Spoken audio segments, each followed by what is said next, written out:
Welcome to another webinar today in our Abhyas series. My name is Priyanka, and I am an executive business developer and wellness specialist here at Abhyas, and I'm calling in today from Mauritius. So today our webinar is on the topic of shaping a harmonious society. Really looking forward to welcoming you all here today and looking forward to welcoming our panel members as well.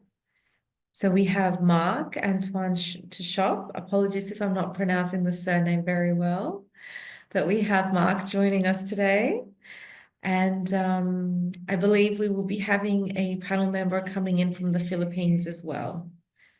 So with that, I'd like to get started with our webinar today. We're just introducing the webinar theme.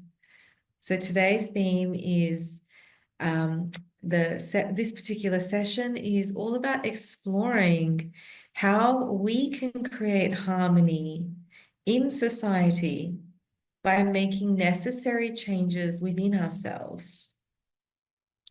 And for those who are very new to this webinar platform, I just want to take a few moments to mention that these webinars are designed to bring a community together of like-minded individuals to expand their awareness of topics set by Abhyas. These webinars are not designed to provide solutions to participants, though.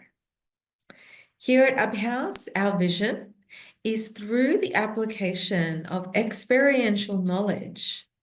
Abhyas envisions a paradigm shift in society's perspective, equipping it with the ability to face the challenge as is. And our mission is, Abhyas is committed to equipping individuals with equal opportunities by providing professional training to impart the courses on mental well-being, creating a better future for themselves and for humanity at large. And as our founder Namdeo would say, all transformations have one thing in common: the turnaround in the perspective on what they have been through.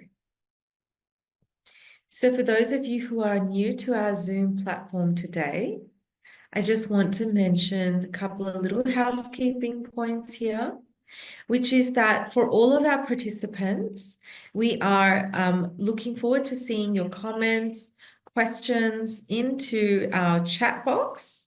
Please do put these in throughout the webinar. And of course, as we have a component for question and answers for our audience, you are welcome to switch your videos on and even your mic if you want to ask the questions as well.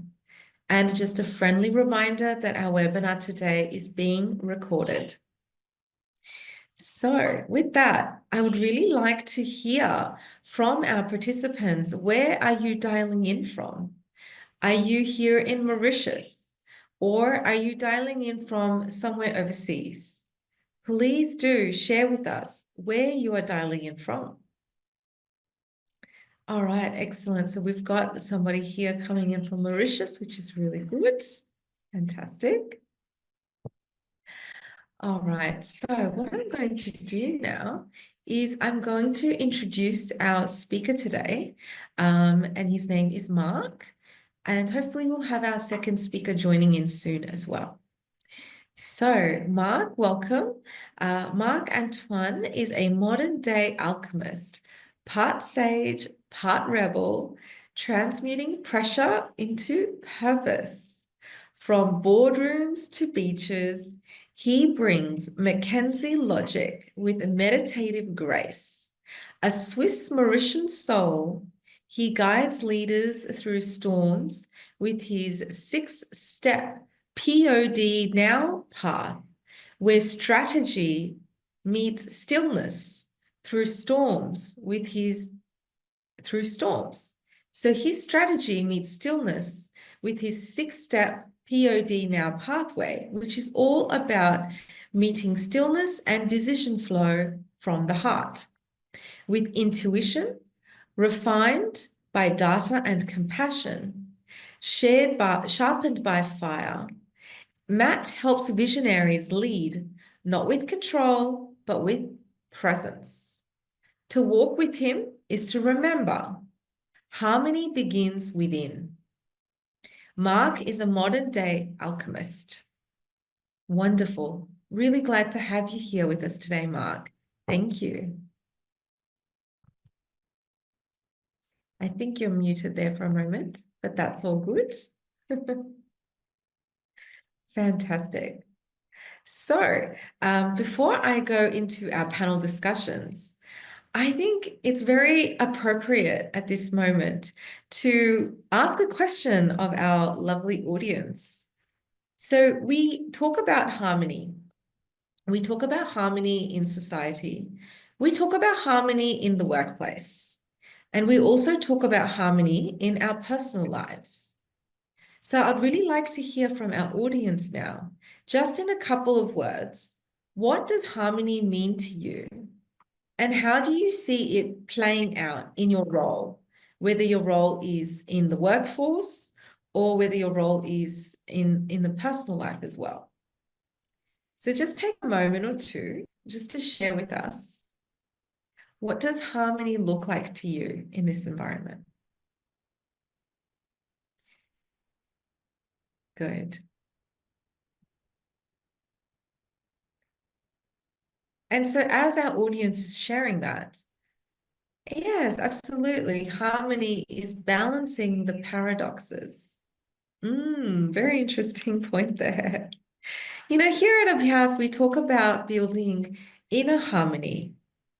We talk about building synchronicity between body and mind. It's really an opportunity for us when we are faced with challenges outside, when we are faced with circumstances that encourage us to rely on what we may have done in the past, that becomes an opportunity for us to identify, do we have harmony within? And in fact, when we're able to establish that harmony within, whatever that is happening outside will change. Because ultimately, what happens within is what is being reflected outside. But that's from me. Now I really want to hear from Mark.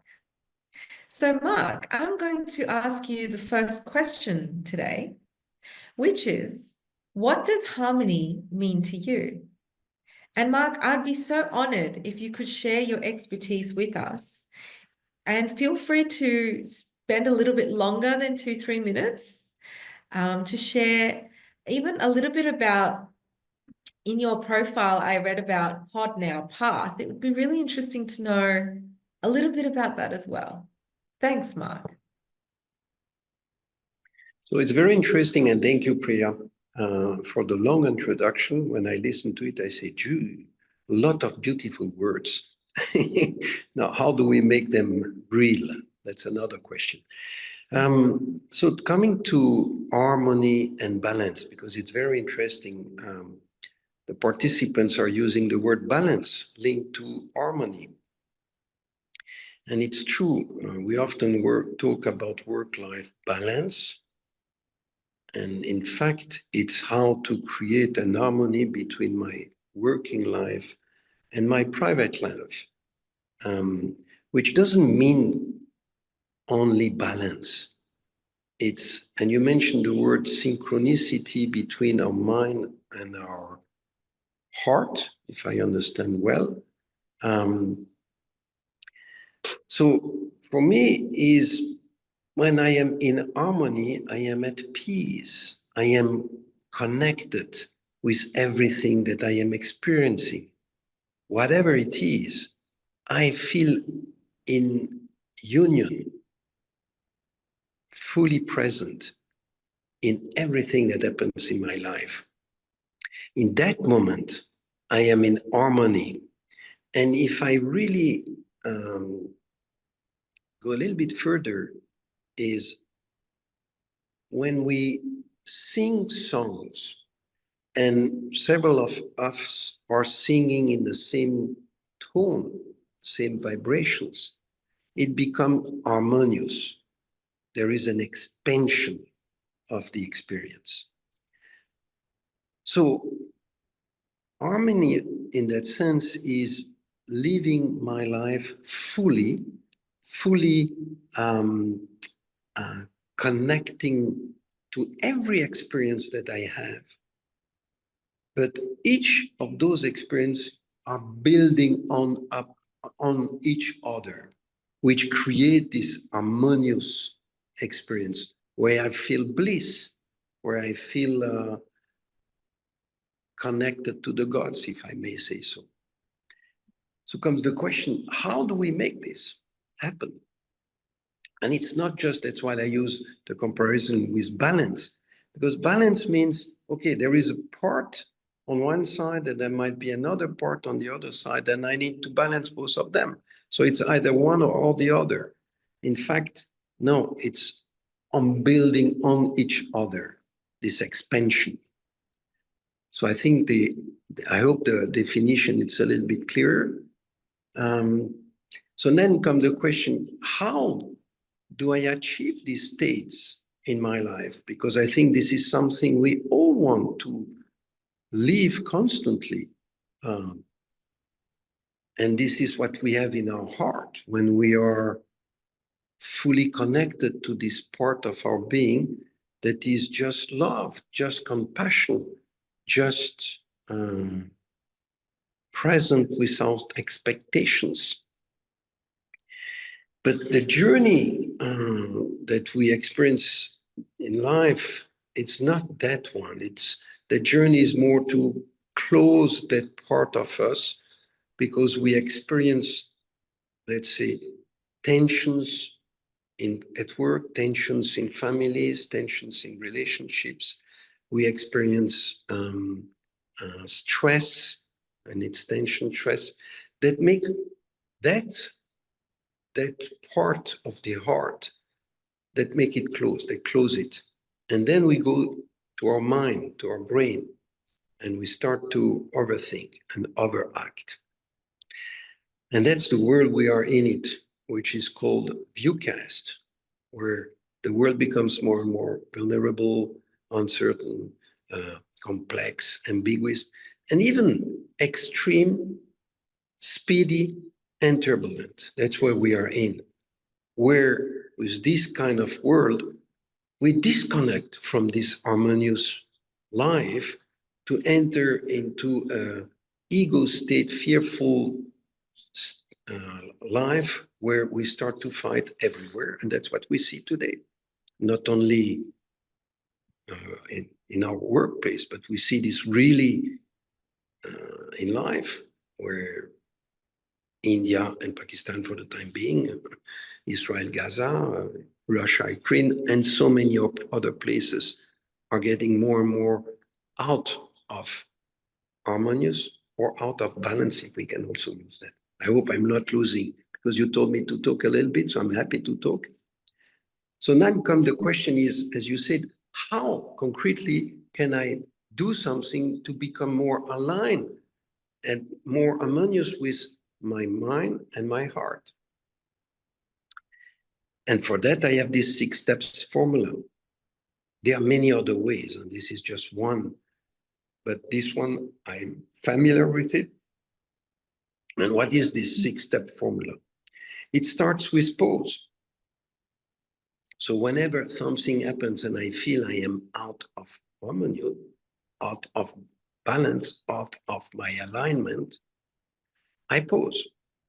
Pause means can be 2 seconds taking a breath, can be 5 minutes stopping writing my email, can be sleeping a night before taking a decision, or it can be a 10-day meditation, silent meditation, where I really go into it. This is pause. Then come observe. So when I am calm, my emotional state is reduced, my mental state is a little bit more calmer, I can observe things. I can observe my thoughts. I can observe my emotions. I can observe my bodily sensations. I can observe the plays, the games that are played around me with the people around me. Again, I become much more aware of what's happening and perceive much more of everything that is around me. And then in that state, the third step, I can take a decision, which means I take power of what's happening in my life. And I don't give my power away to others, but I become responsible, having the ability to respond to something. And I take this power, so I decide. Now the question that comes is what to decide? And there I need a little bit more preparation. First of all, I need to understand or answers, concrete answers to the following questions. Who am I? Where do I come from? Where do I go? Why am I here? How do I want to live? And also, what do I want to know? And with that, there are two other things that blocks me to be that best version of myself, which is my limiting beliefs and my emotional bonds. So just to start, when I say, okay, I decide, and the first decision is to love myself, I can only love myself if I found answers to those questions. And this is mostly in the self-development, where I slowly understand who am I, why am I here, how do I want to be. So it touches the purpose, it touches the value system, it touches the limiting beliefs, it touches the priorities, when I say what I want to do, depending on my priorities, and it touches traumas, limiting beliefs, emotional bonds, and things like that. So once I'm getting clear, and by doing a journey on understanding of and finding answers to all those questions, I'm on a journey of self-love. So that's why I say the first decision is love yourself first. And this is lifelong journey. Cool. Then the next step, the fifth step, is respect the relationship, not the other. What do I mean by that is we need to respect the space that is between me and other people, or me and the nature, for example, the animals, the plants, the minerals, but also, of course, the humans. So I respect the relationship, which means I need to make everything feasible possible so that the relationship stay benevolent, stay safe. So everybody then can express himself in that space.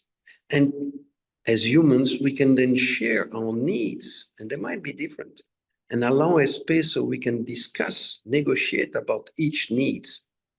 But when I say respect the relationship and not the other, there is a subtlety, because for many of us, we were educated to respect the other, try to please the other. But it's very difficult to understand what I am already and trying to find my own answers. So how can I find answers for the others and try to please them or do something for them? There's no way. That's why I say don't respect the other. Respect yourself and respect the relationship. By that, it allows the other to take ownership of his own journey. And it's much more interesting. It's avoid a lot of conflict, unneeded conflict, when we think like this. And the last step, the sixth step, which is the most difficult, is don't expect anything in return, which is a journey of detachment, of surrender. And that journey is probably the most challenging one, because the ego, of course, is constantly here and try to keep me in control. When I say me, the ego. So to summarize again quickly, the 6 steps are pause, observe, decide. Decide what? To love yourself first, to respect the relationship, and to expect nothing in return. Beautifully said. Thank you, Mark. Thank you so much for answering. I feel you answered both of those questions in one go. So I'm so grateful to that rich insights that have come through from you.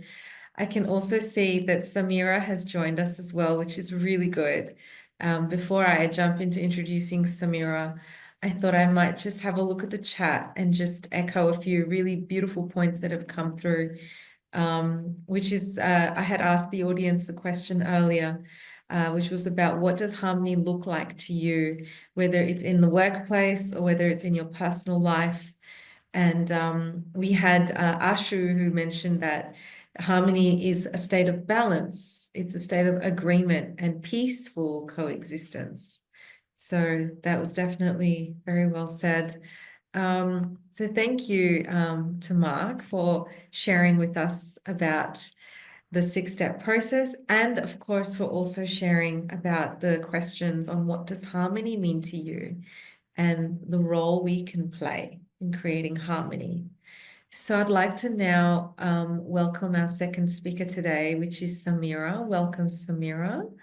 So I'd like to take a moment to introduce Samira before I hand over to her to also please share with us her beautiful insights on these questions. So Samira Sachdev is a survivor turned expert and award-winning RCI licensed clinical psychologist. She specializes in trauma therapy, integrating polyvagal theory and psychosomatic healing to support deep embodied transformation. As a passionate PCOS advocate, she combines lived experience with clinical expertise to offer compassionate and holistic care. Her work is rooted in creating safe, empowering spaces for healing. She is here to help you reconnect with your body, rewrite your story, and reclaim your life with confidence and clarity. Welcome, Samira. Thank you for joining us today. Just want to check that you're audible. I cannot see you, but I just want to check that you are able to hear me. Yes, absolutely. And I was so glad that I was able to as well, maybe a little later, but I was able to. I'm not sure why my video is not going, is not telecasting, but That's okay. nevertheless, everybody, hello, good evening. And thank you, Abhyas and Priya, for inviting me. And thank you, Mark, for sharing earlier. Thank you so much, Samira. We're really glad you could join us today. We were just having our panel discussion with Mark, and I thought I'd like to now hear from you. So there are 2 questions. I can ask you the first question, and you can please share your insights, and then I can prompt to ask you the second question, so we can take it one question at a time.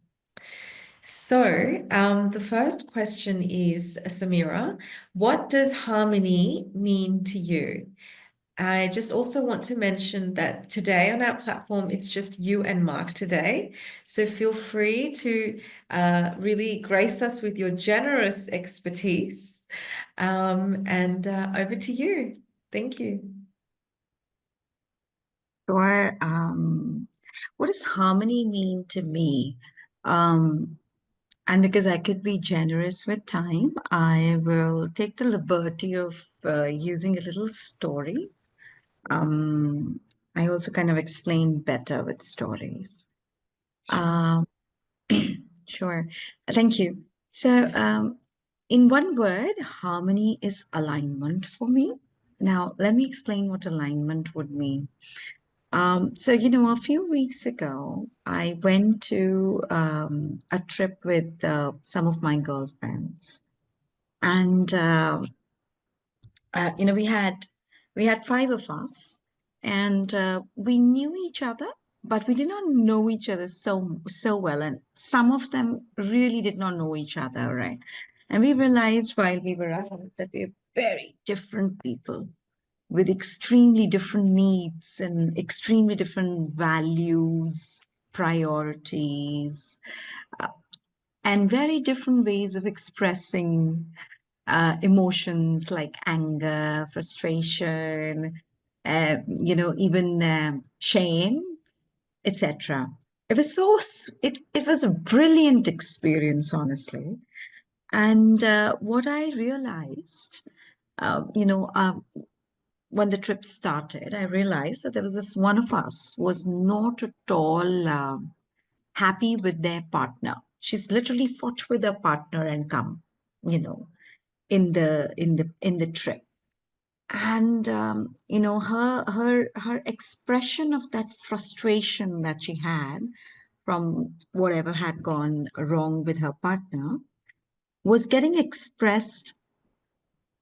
Maybe she was conscious of it, maybe it was just getting expressed unknowingly, like we all do, right? Like when we are at work or at home, when we are irritated, sometimes we are aware that we are expressing it, but a lot of times we're not aware that we are expressing it, or that we are projecting our emotions out.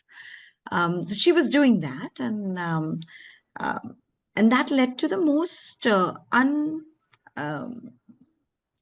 if I may say, a very untoward incident, or an untoward pattern. And the pattern was that the other four girls started creating a smaller group of three or two to ensure to avoid this lady, so that they can enjoy their little trip.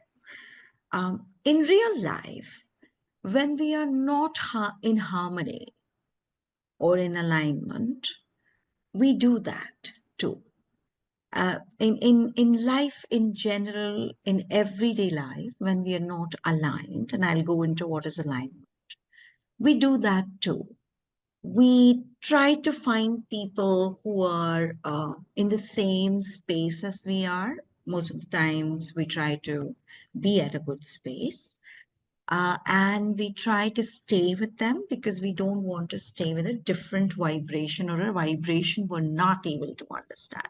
After all, everything, including disharmony, is also energy. What I realize is that harmony is when you're able to align with what you're thinking, what you're saying, and what you're doing. I could feel that my dear friend was not able to think what she really wanted to say and what she really wanted to do. She may have decided to really enjoy the trip now that she was with us, but she was not able to do so because her thoughts were not aligned to that. And her thoughts were not aligned to that because what she was saying to her own self was not, aligned to her wanting to really enjoy the trip. And a lot of times we do that too, right? A while ago, I received, an email that made me feel that this particular event has been canceled, correct? And in my brain, I'm thinking, why would that be? So I quickly made an action and I sent an email back saying, is everything okay? Am I in mistake? I mean, have I made a mistake in seeing this email, etc.? And then, the universe aligned, and the person who's in charge of my social media was able to see that the event is very much on, and you guys are actually waiting for me, right? So and then things worked out, and I quickly joined and I sent a message. I don't know what's up. There's some miscommunication. Help me join you, etc. And I joined, right? So here are two examples or two stories of when what you're thinking is what you're saying to yourself and you're doing it, and an example of what you're thinking, but you're saying to yourself something absolutely different, and you're definitely not putting that in action. So harmony is for me aligning what you're thinking, what you're saying to yourself, and what you're doing. Yeah, as an example. Thank you, Samira. Very, very powerful, very well said. And yes, we're really glad you were able to join us. Apologies if there was some technical problems going on. No problems. That's all right. I understood. I was like, that's, whatever. It's okay. I'm So so glad I could join, and I'm so me glad that too. everything aligned. So, Yeah, which is so important. So that's absolutely. So Samira, I'd like to hear from you on the second question. So this question is, what role can we play in creating harmony in our communities and society? okay. So, as per communities and societies are concerned, because there are a couple of constructs that are playing here, it's really important to really understand, first of all, as to how do we define community and society today. All right. So the definition of a community and society has become more varied and more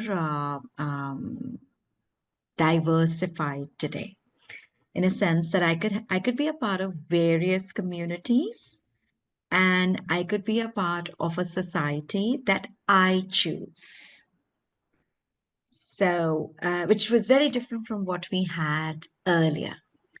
We were born into a society and we belonged to a community, right? Today, we choose the community we advocate for or we support and want to belong to, and we can create several of them, and we choose our society, right? And if we do not like the society we've been given, we also have means and ways of creating boundaries to not be a part of it. Well, if that's so, if it's so easy and flexible, why do I need to create harmony? One would ask, right? Harmony in a community or a society, as Mark very well said, is an internal construct. When you create harmony inside yourself by respecting yourself or loving yourself, you are in a better place to see what I was referring to earlier, whether this community is what you want to belong to, whether this society is what you want to please, right? Because if you're pleasing or if you're obliging a societal rule or rules that you don't want to, then you're anyways not respecting your own self. And if you are in a similar way, if you are, belonging to a community because of a peer pressure, of fear of being different, of not being accepted, or of some other, avoidance that we want of a certain, emotion, then you might end up belonging to a community that you don't really appreciate, right? And and we see that in today's world, don't we? Like, for example, a lot of times we find ourselves in communities who are indulged in certain habits that sound very vocational or very pleasurable, but are extremely dangerous for one's health or one's well-being. One of them could be, let's say, people who are very much engaged in social media in one way or the other. And all of that uh, kind of impacts how we are creating the bigger aspect of a community. Because when you belong to something that's not worth belonging, it creates, more jeopardy. So that being there. So therefore, I would say that, it's important to create harmony, the internal harmony, so that you can decide the community that you would want to belong to and the society you would want to be a part of, and what kind of boundaries you would like to keep. Very well said. Thank you. There's only a few minutes left. I understand, Mark, we'll need to leave a little early. So I wanted to ask just a new question that I actually just reflected on. And I was interested to hear from Mark on this one first, actually. Mark, very interested to understand, what role do you feel acceptance can play in creating harmony, whether it's harmony within us or harmony outside in the community or society that we live in? And of course, I will ask Samira the same question after as well. Thank you. So I don't know why I cannot see the video anymore, but can you Okay. answer? Oh, yeah. I can hear you. I can hear you. Okay. Yes, I can see your video as well.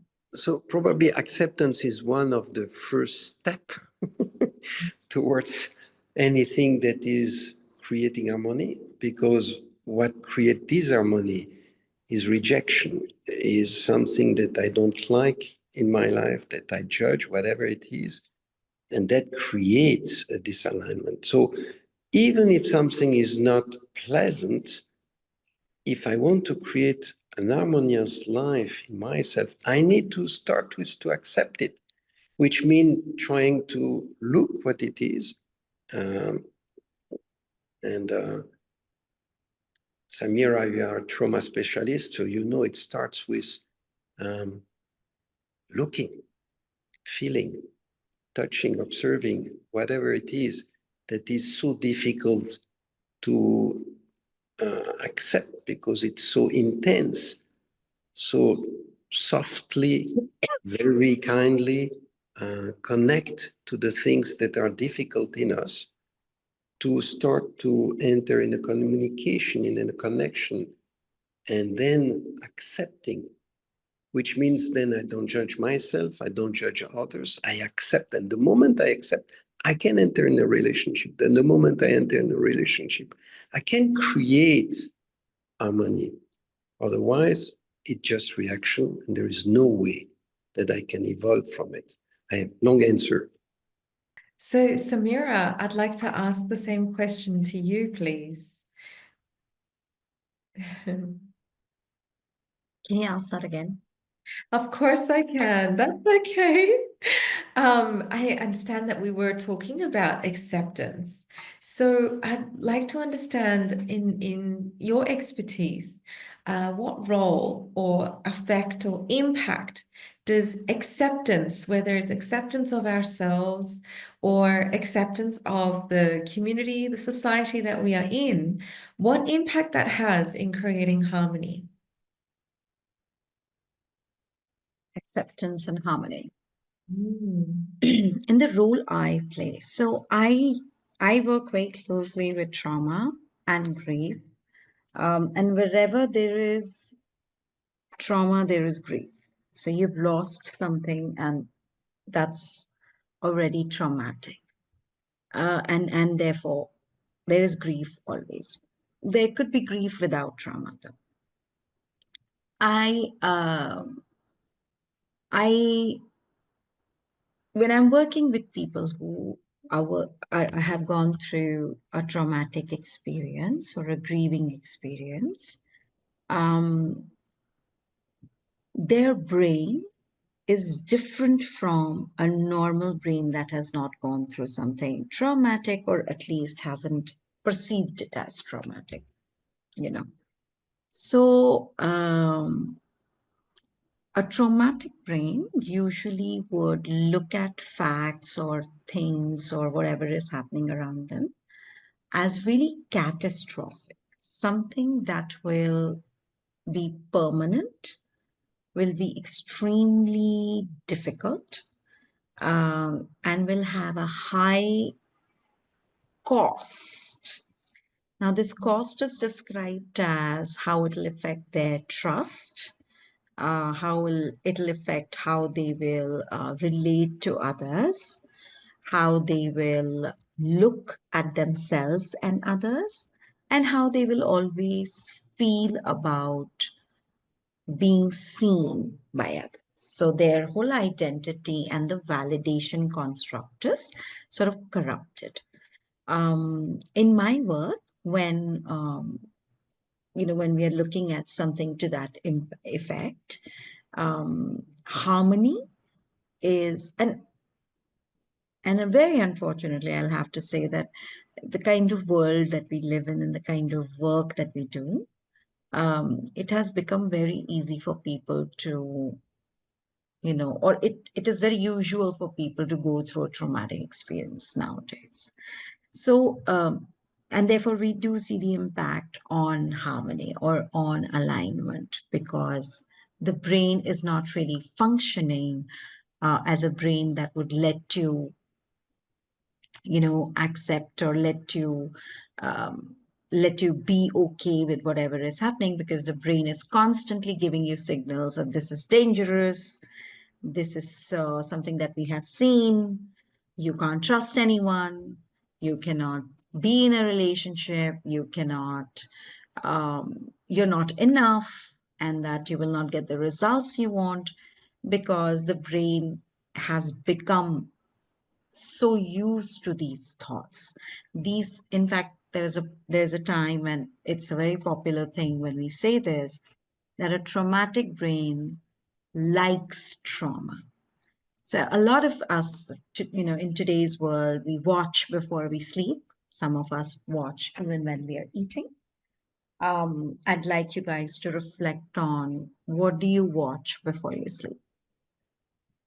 And sometimes when I ask this question from my clients, they would say, a couple of days only ago, I was asking somebody who's an AVP in an organization, and I was asking him, so what do you watch before you sleep? And he goes, I watch murder mysteries. So if you're watching murder mysteries and that's putting you off to sleep, that's a very big sign that your brain is highly traumatic. Right? Because why would you want to feel relaxed with so much of thrill, so much of sadness and grief, right? So that's because your brain has already started finding trauma to be comfortable, or violence to be comfortable, or loss to be comfortable, or threatening information to be comfortable. Now, in this space, it's very difficult to be harmonious, because after all, the part of your brain, the biggest function of our brain is to keep us safe. And because the brain is traumatized, it has started malfunctioning.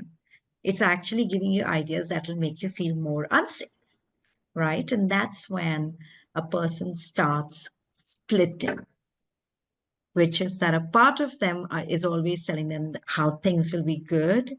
And then there is a big part of them that's always telling them how things are permanently going to be bad. And that causes a lot of disharmony and misalignment in life. And therefore, it's always good to just kind of take a little tool, take a stock of what all has your brain spoken to you, let's say in the last 6 hours, and just to see the kind of variety and see where all it has gone, very, very catastrophic, and where all has it become very anxious, and where all has it really got stuck in the past, and where it's present in the now. And then learn to bring your brain most of the times in the now, or bring your mind most of the times in the now. And yeah, that's what I think is important. Thank you. Absolutely. And on that note, I feel that it's also important to reiterate that the power of our breath plays a very significant role in helping us to be grounded and to be aware. See, our emotions actually play a very massive and significant role as well in our ability to respond or to react to a situation. So a question that I have for the audience now is, take a moment where you can think about a time when you did not feel harmony within. Ask yourself or reflect on what kinds of emotions surfaced, what kinds of thoughts surfaced. And then ask yourself, did the actions you perform, were they in alignment with your highest self? Or were they rooted in your thoughts and your emotions? So as our audience takes a little bit of time to kind of reflect on that, I think the only other thing that I would want to share is what we do here in Abhyas. So here in Abhyas, our focus is very much on creating that awareness within ourselves. And it's difficult, actually, in this journey to create awareness in isolation. As Mark had very aptly mentioned, and Samira also mentioned, that when we have limiting beliefs, limiting thoughts, that has an impact on feeling harmony within. When we look at the communities or the societies that we work in and that we live in, we are choosing to stay in communities and societies that fit with our comfort zone. But in fact, if we want to create harmony within and create harmony without, it's only possible when we break down these limiting beliefs. And breaking down these limiting beliefs, and this is not good news, breaking down these limiting beliefs is not going to be possible if we choose a community or society that makes us, that is more alike to us. It's possible when we choose to embrace a community or a society or people that are completely different from us, that have completely different views, different values, different ways of working, thinking, speaking, acting. Because it is through that process that we will come to identify within ourselves, what limiting belief do we have? What is it within us? What is it within me that this situation is trying to teach me? So the more that we're able to understand that, the more aware we become of that by being present and connected to our breath, the more we go in the direction of creating harmony and aligning ourselves to our higher purpose. So I'm not seeing any questions or any comments coming through from the chat, which is fine. One has just come through. So thank you, Shalina, for your comment. Shalina mentions here that my personal experience was rooted. Sorry, I'm just opening the chat. Here we go.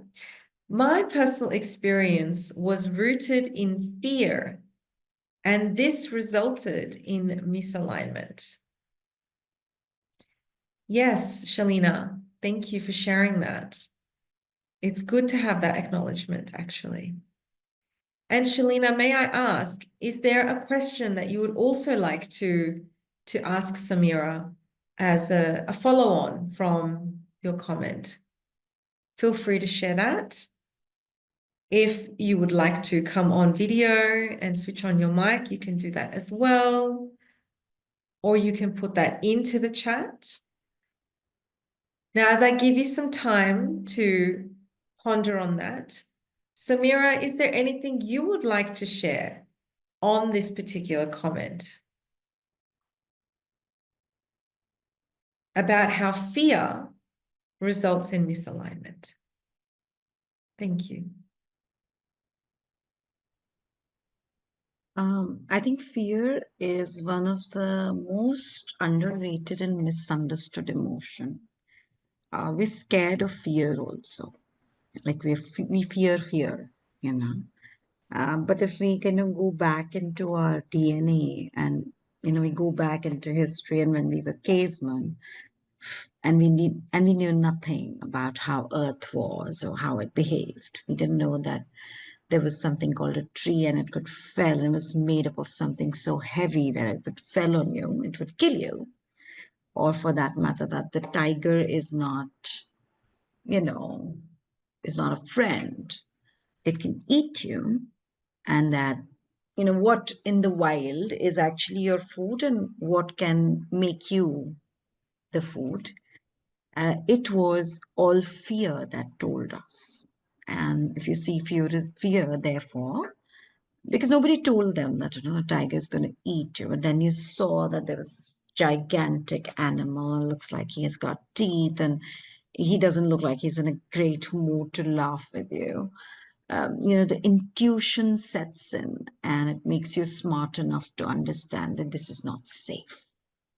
Fear, if you know, therefore, if you notice, is a very intuitional and a very intelligently produced emotion, right? So many times when we meet some people, we fear them, right? Like we have a vibe and we like, oh yeah, I don't want to talk to such people. I don't feel great about it. But actually, it's the fear of something. Maybe the fear of being betrayed by them. Maybe the fear of being not validated by them, etc., etc., right? Fear is a very intuitional and at the same point in time, very intelligent emotion, a great concoction, right? When is it that fear interferes to, and in my experience as a psychologist and also in my own life, when the when fear starts interfering in our life in a more dysfunctional way, as I call it, is when we assume that the fear is permanent, that I will not be enough ever, that nothing will go great ever, that I will never be successful, etc., etc., etc. So when it becomes permanent, that's one. The second is when it becomes assumptive. That is, because my brain likes this fear, it's going to produce this concoction every time. For example, we see this and I see that there is a question there from Shalina. Thank you so much. And I'll just go to that just a minute. So the assumption that I was talking about is when we think, like, one of those assumptions are seen in hypochondria, where you're like, okay, you know what, because this happened to me, I could have a stomach ulcer and I could have stomach cancer after that, etc. That's assumption. So fear becomes dysfunctional when you add assumption and permanency in it. Sounds dangerous as well if you think about it. Samir, how do I get out of past trauma and get through my fear of not being good enough? I know this is a vast subject. Just a few words would help. Thanks. I'm going to go to Mark and say, okay, let's see. What if it's true that you're not enough? Like, for example, I'm not a good enough gardener. I destroyed my garden, for example. I really did. And I kept on convincing my partner, no, it's beautiful, it's beautiful. But it wasn't, right? But that's the truth. So the way I would start with it is to accept that I'm not good enough in a few things, really, right? And I don't have to be good enough in everything, correct? And then look at the 2 points I mentioned. But would I be permanently bad in something? And would I assume that because I'm not good in something, I won't be good in everything else either? And just to notice it each time this feeling crops in, just to be aware of it, will help a lot in healing it as well. That could be the first step.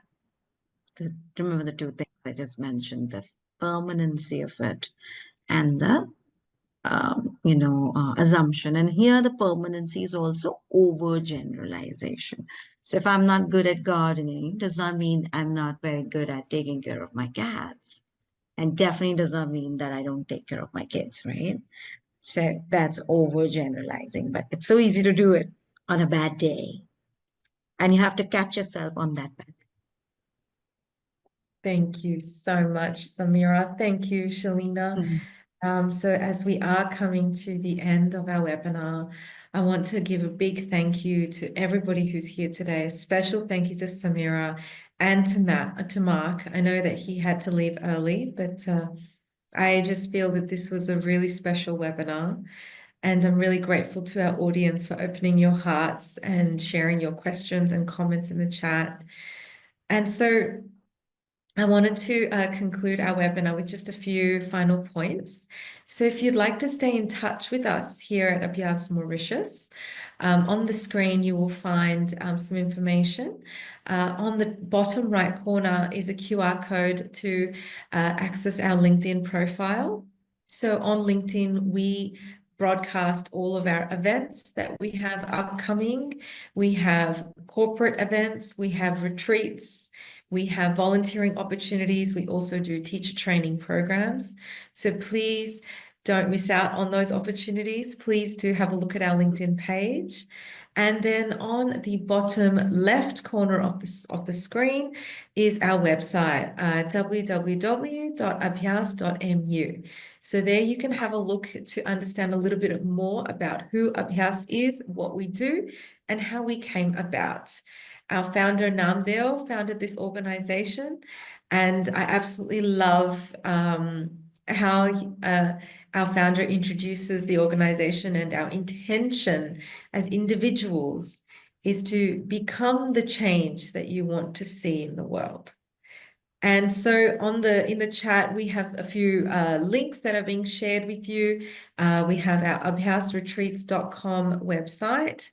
So Abhyas is going to be launching a series of retreats over the coming months. So it's a very exciting opportunity. These retreats are nice and short, so they're 4 days, but 3 nights. And actually, they're a perfect opportunity for you to experience and taste a little bit about Abhyas's principles, our philosophy, and how we teach about awareness here. And of course, if you've missed out on our webinars in the past and want to have a look, or if you know friends or family who would really benefit from listening to our webinars, I am sharing with you a link to our YouTube channel, which is Abhyas Mauritius. And with that, I just want to say thank you so much for being here today, for all of you for your time. Our next webinar is next week, and you'll be seeing me again on this platform. Our topic for next week is called Unlocking Innate Potential in a Globalized World. So very excited about this topic. And so I'd like to end our webinar today by just sharing one final quote from Namdeo. The highest peak of one's performance can only be achieved through synchronization of body and of mind. Thank you so much for your time today. Wherever you are joining in from around the world, good morning, have a great afternoon or a good evening, and I look forward to seeing you again on this platform. And of course, here in Mauritius, because you just never know what could happen. Thank you so much, everyone. Have a great afternoon and have a great day. Take care.